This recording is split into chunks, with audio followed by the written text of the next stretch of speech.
Baik Bang, kan ini kita mulai dari NM Bang. NM kan di sini melihat bahwa sekarang udah 19 hari ya, kurang sehari Ya. kalau tidak salah.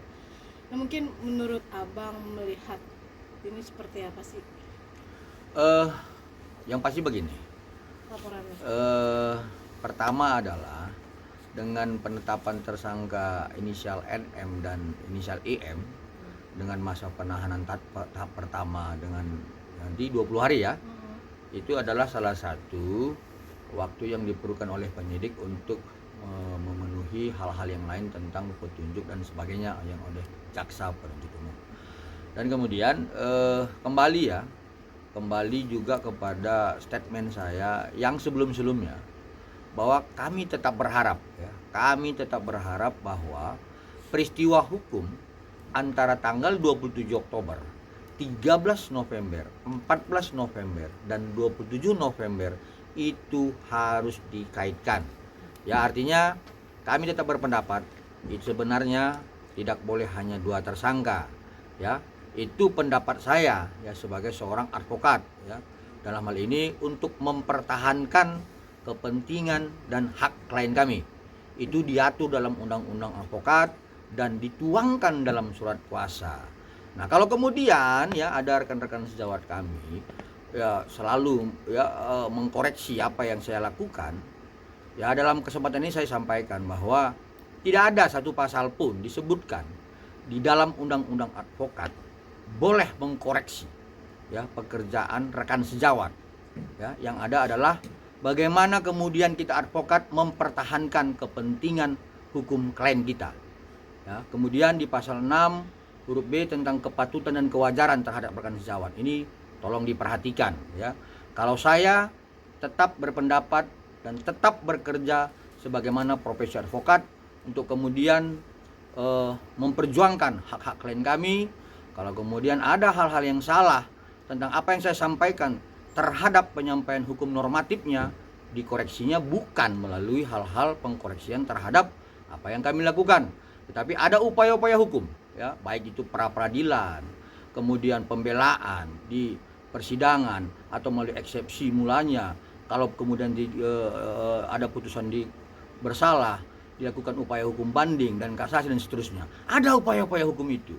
Jadi bukan terhadap upaya-upaya untuk melemahkan rekan sejawat. Seperti itu saya kira. Ya. Iya Bang, kira-kira bakalan ada perpanjangan tahanan ya sih Bang untuk Tikmir Masa tahanan. masa tahanannya? Kalau soal perpanjangan itu adalah ya selalu kami sampaikan itulah kewenangan penyidik ya. Dan juga terhadap juga petunjuk apa yang disampaikan oleh jaksa penuntut umum. Dan kalau kemudian jaksa penuntut umum dalam hal ini sudah merasa cukup dan P21 ya mungkin tidak ada perpanjangan ya seperti itu. Tapi kalau misalkan petunjuknya masih ada dan sebagainya dipenuhi penyidik, mungkin ada perpanjangan seperti itu ya. Nah, Bang, sedikit update untuk laporan Dr. Reza yang di Polres, seperti apa sudah perkembangannya sampai saat ini?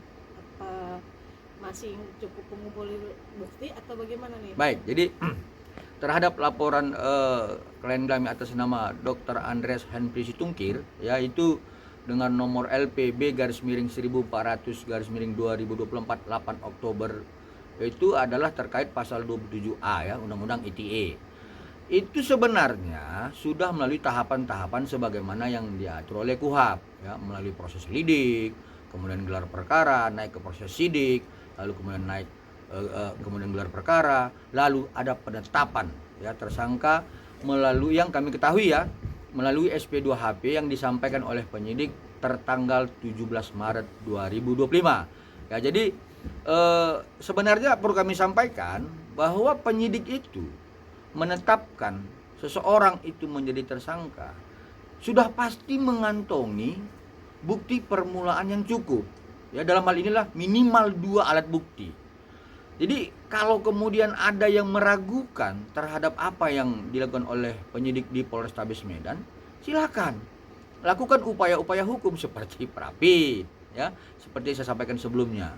Jadi artinya kami berpendapat bahwa apa yang dilaporkan oleh klien kami Dr. Andreas Henry Situngkir itu sudah benar dilakukan oleh penyidik, dan kami berharap ya ke depan agar dilakukan upaya penahanan ya pada saat pemanggilan permintaan keterangan lanjutan. Karena apa?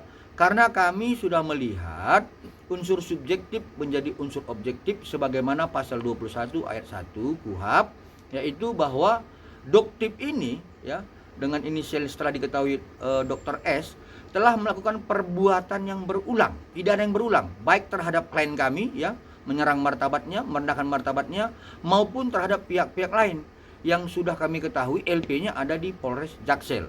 Ya, jadi dengan perbuatan-perbuatan seperti itu, untuk tidak lagi adanya sebuah pidana yang lanjutan dan untuk menjaga ketertiban di mata masyarakat dan di media sosial, sebaiknya Doktip ini atau inisial Dr. S dilakukan penahanan seperti itu. Ya.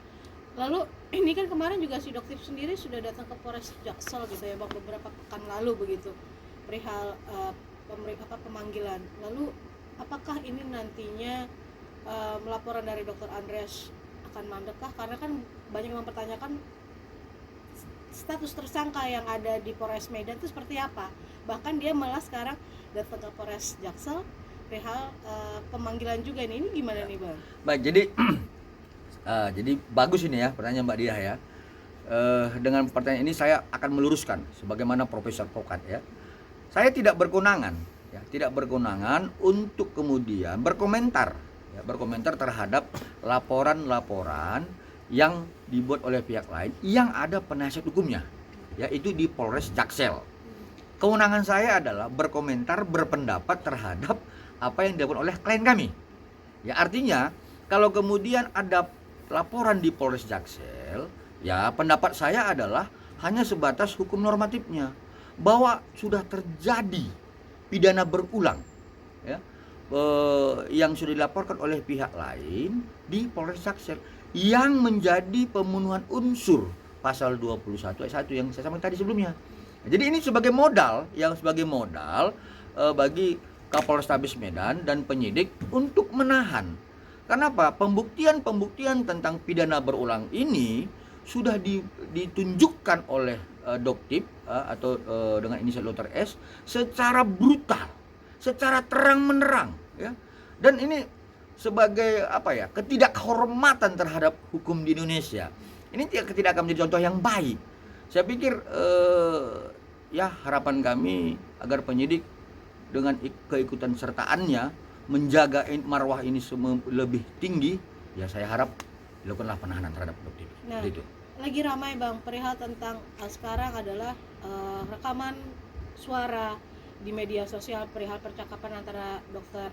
Reza, klien Abang, dengan Dr. O dan NM begitu ya. Banyak yang mempertanyakan bahwa ini kan harusnya yang menyebarkan suara ini adalah juga bisa diperiksa atau menjadi digiring ya, giring opini adalah menjadi TSK lah begitu Bang. Ini gimana sih Bang, lagi ramai perihal tersebut? Ya jadi begini, satu, saya mau kasih analogi ya Mbak Dia. Besok lu semua teman-teman media kalau punya CCTV di depan rumah, cabutin aja. Kenapa? Karena kan sebenarnya lu kan punya niat untuk masang CCTV itu kan untuk merekam kejadian-kejadian yang tidak diinginkan. Salah satu tujuan kita ya. Tapi kalau kemudian ya sesuatu hal ini menjadi alat bukti kita sampaikan kepada penyidik seperti CCTV tadi, dan ini menjadi pidana bagi kita yang merekam perbuatan yang melakukan tindak pidana seperti pencuri, begal dan sebagainya, besok cabutin aja CCTV kalian. Ya kenapa? Karena ini hal yang menurut saya adalah tidak wajar dan tidak patut disampaikan, bahwa klien kami itu akan dilaporkan satu dengan merekam tanpa izin seperti itu ya. Jadi sebenarnya klien kami ini tidak ada niat untuk melakukan penjebakan dan tidak ada seperti itu. Klien kami ini kan biasa melakukan konten-konten di rumah dan sebagainya. Mungkin pada saat klien kami bertelepon, ada yang merekam karena buat konten dan sebagainya, apakah itu salah? Ya kalau begitu besok mulai cabuti aja semua CCTV yang ada di depan rumah kalian. Kenapa? Itu kan salah satu tindak pidana merekam seseorang tanpa izin, seperti itu. Ya, itu pertama. Yang kedua, kalau ada penyebaran ya oleh seseorang, entah siapapun itu, saya nggak tahu ya. Yang pasti itu bukan kami, ya, bukan kami terhadap rekaman itu. Ya saya pikir dilaporkan aja kalau ada unsur pidananya.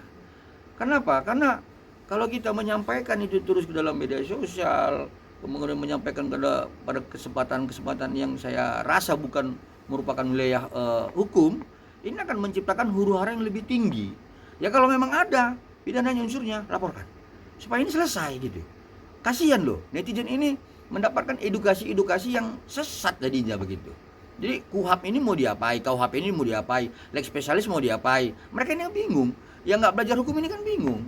Ya, jadi kalau memang ada kita menduga unsur-unsur pidana, laporkan. Jadi jangan didiamkan atau diribut-ributin di media sosial. Saya pikir demikian.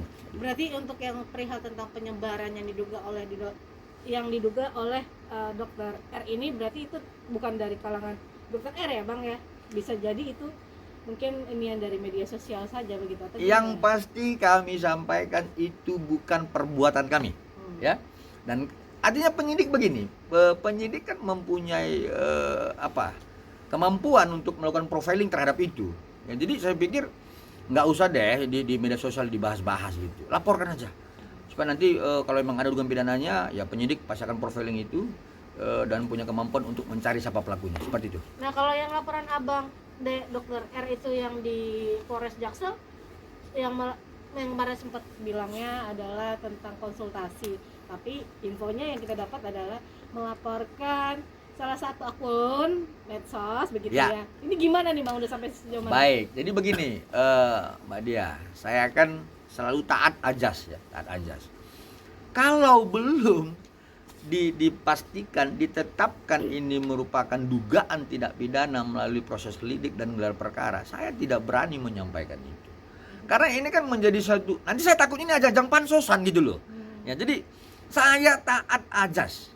Ya, sebelum ini dilakukan proses lidik, sebelum ditetapkan melalui gelar perkara naik ke sidik dan inilah merupakan dugaan tindak pidana dengan pasal berapa dan dugaan siapa terlapornya, saya belum berani sampaikan itu. Kenapa? Ini harus saya sampaikan dalam kesempatan ini bahwa saya bukan advokat yang pansos-pansosan gitu loh. Ya, saya advokat kampungan yang taat ajas hukum normatif dan KUHP seperti itu. Jadi kalau dipaksa saya untuk menyampaikan, belum saatnya, nanti saya salah. Kan itu kan bukan kewenangan saya. Ya seperti itu Mbak Dia. Mungkin